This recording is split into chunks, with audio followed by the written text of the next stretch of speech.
2023 est un exercice budgétaire évidemment contraint et nous allons devoir faire face en tant que collectivité aux conséquences de la guerre en Ukraine, de la hausse des prix de l'énergie, de l'inflation globale et puis de la hausse des prix sur l'ensemble des produits de base. Ce contexte budgétaire, il est sans précédent, il est exacerbé également par la posture de notre gouvernement actuel qui se targue de maintenir des dotations aux collectivités sans pour autant en entendre les demandes de prise en compte de l'inflation. À Nantes, nous pouvons nous féliciter de nos politiques en matière d'énergie, puisqu'elles nous permettent de limiter les conséquences de l'évolution drastique des prix grâce à la signature d'un contrat pluriannuel à prix fixe.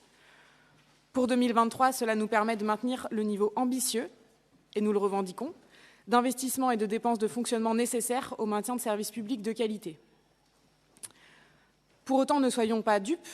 Si le contexte international ne s'améliore pas, que les prix de l'énergie restent les mêmes et que le taux d'inflation continue à augmenter, ce sont bien toutes les collectivités françaises, sans exception, et nous également, qui seront financièrement impactées.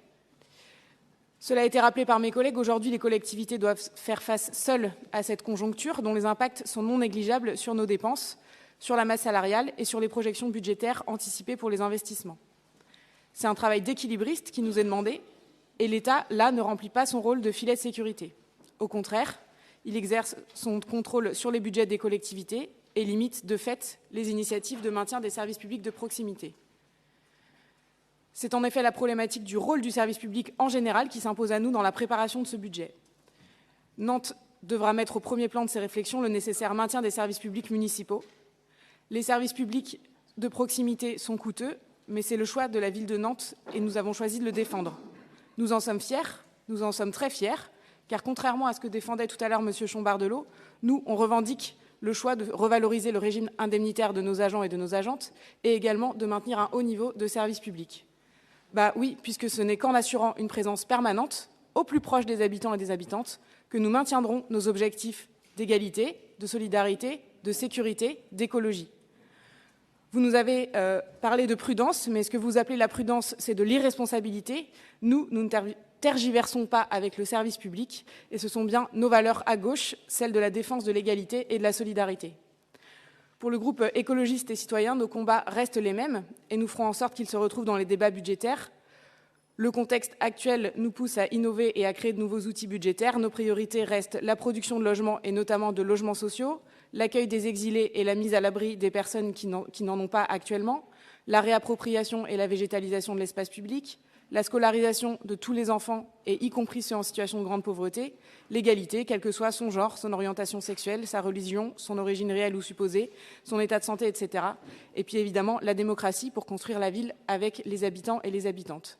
Tels sont les combats que nous continuerons de mener pour faire de l'année 2023 une année de rupture écologique et sociale. Aujourd'hui, moi, je souhaite féliciter la mise en place des budgets climat et sensibles au genre dès 2023.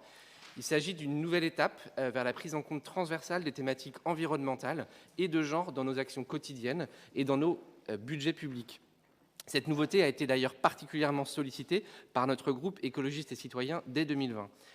15% des émissions de gaz à effet de serre nationales sont directement issues des décisions prises par les collectivités. Face à ce constat, il nous incombe d'arbitrer en faveur des projets les plus vertueux pour l'environnement. Le budget climat représente un réel outil d'aide à la décision politique et permettra une analyse fine du poids des dépenses de la collectivité dans la transition énergétique. À Nantes comme ailleurs, dans toutes les collectivités doivent être exemplaires en matière d'écologie et d'émissions de gaz à effet de serre, évidemment avec l'appui de l'État, pour nous permettre d'accélérer et tenir ensemble les engagements pris en 2015 dans le cadre des accords de Paris. Encore trop de crédits sont affectés à des projets qui nous éloignent de cette trajectoire, comme l'échangeur de la Porte de Gesvres, pour ne citer que cet exemple. La mise en œuvre de ce budget climat est aussi un outil de transparence pour le suivi des Nantaises et des Nantais dans notre action. De son côté, le budget sensible au genre est un outil primordial pour atteindre une égalité réelle entre les femmes et les hommes. Il permet en effet d'analyser les impacts de nos dépenses sur l'égalité femmes-hommes et d'ajuster nos politiques publiques en fonction des résultats. Les femmes sont par exemple trop souvent les victimes indirectes de la réduction de l'offre des services publics. En fermant une crèche, tout en sachant que les femmes ont encore très largement la charge des enfants, c'est la question de la carrière des femmes qu'on touche, pour ne citer que cet exemple. Le budget sensible au genre est un outil de transparence et d'allocation équitable de l'argent public, un outil recommandé par les institutions internationales que sont le Conseil de l'Europe ou ONU Femmes, et pourtant très peu de collectivités territoriales ont décidé de le mettre en œuvre. Nantes innove et rejoint les collectivités chefs de file en la matière. Nous pouvons être fiers du message envoyé aux habitantes et aux habitants de la ville, et plus précisément aux femmes, qui sont plus fortement impactées par certaines décisions budgétaires.